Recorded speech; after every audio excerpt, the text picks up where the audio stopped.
Mahilig ka bang mag-vape? Alam mo ba na ganito ang pag-testing ng vape sa China para malaman kung ito ay gumagana o hindi? Panoorin mo. Ito nga ang video na kumalat at nag-trending. At dahil nga dito, maraming nagbe-vape ang nagulat at nadismaya sa nakita nila. Dahil ang isang paraan pala para matesting na quality ang iyong vape at gumagana, mano-mano nilang ginagawa ito. Kitang-kita nyo naman, hinihigop nila isa-isa. Para nga naman kapag hinigop nyo, siguradong gumagana ito. Pero marami ang umalma. Kasi nga naman, bakit nauna pa raw sila na humipak kaysa naman sa mga bumibili? Panoorin nyo ito.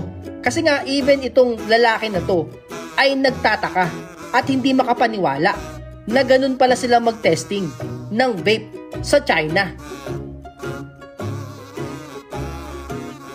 Tinatanong nga ang isang empleyadong ito kung nakakailang hipak daw siya.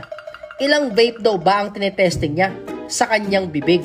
Ang sabi niya, mga 8,000 daw na vape kada araw ang kanyang tinetesting. Kaya nga naman medyo high na siya dahil sa sobrang dami ng mga na-testing niya na vape. At ito raw ang requirements talaga para siguraduhin na quality ang vape na ibebenta nila galing China.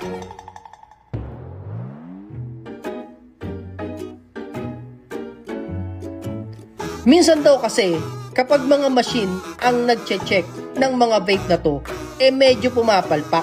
Kaya nga naman mano-mano nilang ginagawa. Tao na ang nagche-check ng vape. At syempre, meron ding product tasting ito para nga naman malaman ng mga empleyado kung masarap nga ba ang vape na binebenta nila. Pero huwag kayong mag-alala dahil itong mga nagte-testing ng vape na to, mga nagtoothbrush naman daw at mababango ang kanilang mga hininga. Amoy vape dahil nga ang dami nilang tinetesting na vape araw-araw.